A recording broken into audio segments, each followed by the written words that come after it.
علاقے کی سیاست کبھی صرف نعروں اور بیانات سے نہیں سمجھی جا سکتی. اصل کہانی ہمیشہ فیکٹس فیگرز کے درمیان چھپی ہوتی ہے، اور جب ہم پچھلے چند دنوں میں مڈل ایسٹ کے آسمانوں میں اڑتے ڈرونز، میزائلز اور ایئر ڈیفنس انٹرسیپشنز کی گونج سنتے ہیں تو ایک حیران کن حقیقت سامنے آتی ہے. پچھلے 11 دنوں کے دوران پورے علاقے میں جو ملٹری اسکیلیشن دیکھنے میں آئی، اس نے عرب دنیا کے کئی ملکوں کو ڈائریکٹ اپنی لپیٹ میں لے لیا. یہ سب اس وقت شروع ہوا جب امریکہ اور اسرائیل نے ایران پر جوائنٹ اٹیک کیا. اس کے بعد تہران نے اعلان کیا کہ اس کا ریئیکشن صرف ان پاورز کے خلاف ہوگا جنہوں نے حملہ کیا. لیکن میدان میں نظر آنے والی تصویر اس اعلان سے کہیں زیادہ کمپلیکیٹڈ نکلی. سرکاری رپورٹس جو مختلف ڈیفنس منسٹریز اور آرم فورسز کی جانب سے جاری کی گئی، ان کے مطابق گلف کے ملکوں اور جارڈن پر ایران کی جانب سے 3162 حملے ریکارڈ کیے گئے. یہ حملے زیادہ تر ڈرونز اور میزائلز کے ذریعے کیے گئے تھے.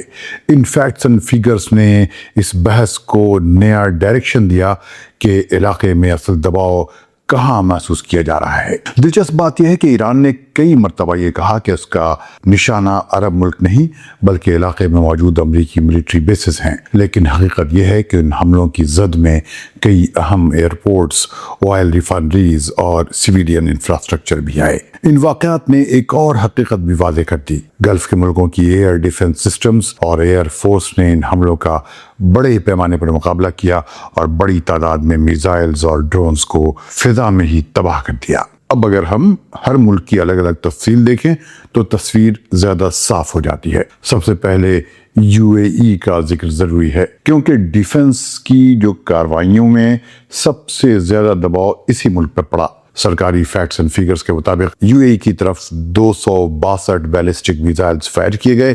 ان میں سے 241 میزائلز کو ایئر ڈیفنس نے فضا میں تباہ کر دیا. باقی میزائلز میں سے 19 سمندر میں گرے جبکہ صرف 2 میزائلز UAE کی سرزمین پر آ گرے. ڈرون حملوں کی تعداد اس سے بھی زیادہ تھی. کل ملا کر 1475 ڈرونز UAE کی طرف بھیجے گئے. ان میں سے 1385 ڈرونز کو راستے میں ہی تباہ کر دیا گیا جبکہ 90 ڈرون زمین تک پہنچنے میں کامیاب ہوئے. اس کے علاوہ 8 کروز میزائلوں کو بھی ٹریک کر کے تباہ کیا گیا. ان 11-12 دنوں میں دوسرے نمبر پر کویت کا نام آتا ہے. کویتی فوج کے مطابق ایران کی جانب سے 235 میزائلز کویت کی طرف فائر کیے گئے.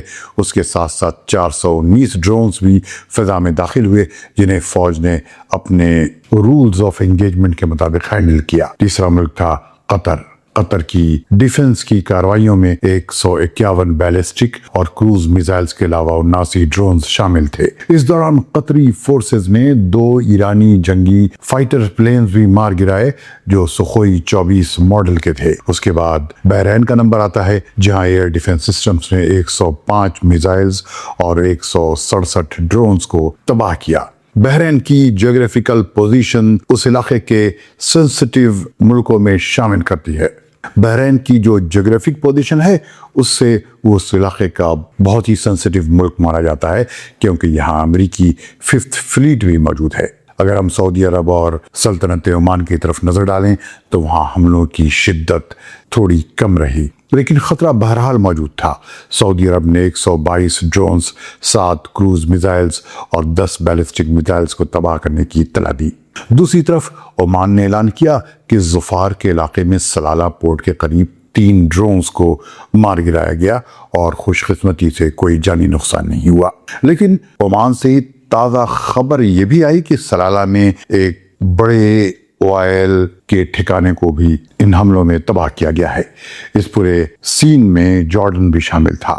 جارڈن کی فوج کے اسپوکس مین بریگیڈیئر مصطفیٰ الحیاری کے مطابق ملک کی ایئر ڈیفنس نے 119 میزائلز اور ڈرونز کا سامنا کیا. ان میں سے 108 کو مار گرایا گیا جبکہ 11 زمین تک پہنچنے میں کامیاب ہوئے. اب اگر سوال یہ اٹھایا جائے کہ اسرائیل پر کتنے حملے ہوئے تو وہاں کے institute for national security studies کے مطابق 8 مارچ تک ایران کے تقریباً 270 میزائلز اسرائیل پر گرے جبکہ 163 ڈرونز بھیجے گئے. یہاں ایک اہم بات سمجھنا ضروری ہے. ایران عام طور پر ایسے آپریشنز میں فائر کیے گئے میزائلز کی مکمل تعداد ظاہر نہیں کرتا. اس لیے اسرائیل کی سمت فائر کیے گئے کل میزائلز کا درست اندازہ لگانا مشکل ہے۔ دلچسپ طور پر International Institute for Strategic Studies کی رپورٹ میں کہا گیا ہے کہ جنگ کے پہلے 6 دنوں میں گلف کے ملکوں نے 500 سے زیادہ میزائلز اور 1500 ڈرونز کو کامیابی سے انٹرسیپٹ کیا۔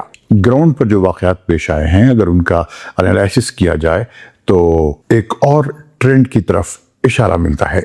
جیسے جیسے وقت گزرا، بیلسٹک میزائلز حملوں کی تعداد کم ہوتی گئی، لیکن ڈرون وارفیئر کا سلسلہ بدستور جاری رہا۔ اگر ہم پہلے 150 گھنٹوں کے فیگرز دیکھیں تو تصویر اور بھی صاف ہوتی ہے۔ 28 فروری 2026 کی صبح 9 بجے سے لے کر 6 مارچ کی صبح 10 بجے تک گلف کے ملکوں نے کل 2150 سے زیادہ انٹرسیپشن آپریشنز انجام دیے۔ ان میں ڈرونز، میزائلز اور یہاں تک کہ جنگی یا فائٹر پلینز بھی شامل تھے۔ ان آبجیکٹس میں تقریباً 25% بیلسٹک میزائلز تھے، جبکہ باقی بڑی تعداد ڈرونز پر مشتمل تھی۔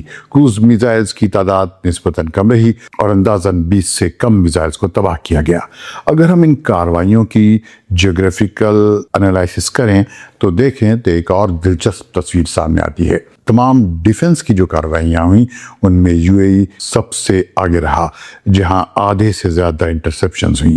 اس کے بعد کویت کا نمبر آتا ہے جس نے تقریباً 1/4 حملوں کو روکا۔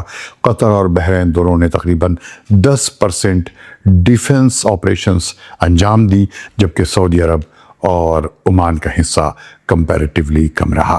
اب اگر اس پورے کانفلکٹ کے ٹائم لائن کو دیکھا جائے تو معلوم ہوتا ہے کہ سب سے زیادہ دباؤ جنگ کے شروع کے سٹیج میں تھا۔ پہلے 72 گھنٹوں کے دوران تقریباً 75% ڈیفنس آپریشنز ہوئی۔ اس کے بعد اگلے 72 گھنٹوں میں صرف 25% طرح کے آپریشنز ریکارڈ ہوئے۔ اس سے ظاہر ہوتا ہے کہ یا تو حملوں کی رفتار کم ہوئی یا پھر پری ایمپٹیو اسٹرائکس نے حملوں کی صلاحیت کو متاثر کیا۔ ان تمام فیگرز کے بعد ایک سوال خاموشی سے فضا میں گھوم رہا ہے۔ اگر ایران کا اصل نشانہ اسرائیل تھا تو پھر گلف کے ملکوں کے آسمانوں میں اتنی بڑی جنگ کیوں لڑی گئی؟ شاید یہی وہ سوال ہے جس کا جواب آنے والے دنوں میں مڈل ایسٹ کی پالیٹکس اور سیکیورٹی کی پوری تصویر بدل سکتا ہے، کیونکہ جنگیں ہمیشہ صرف میدان میں نہیں لڑی جاتی۔ کئی دفعہ اس کی اصل کہانی فیکٹس، فیگرز، ڈیفنس کی اسٹریٹجی اور خاموش ڈپلومیسی کے درمیان لکھی جاتی ہے۔ کمنٹ میں بتائیں کہ یہ انفارمیشن کیسی لگی اور انتظار کریں دوسری کسی ویڈیو کا۔ تب تک ریڈیو دیش کے دیکھنے والوں کو فیض الحق کا سلام۔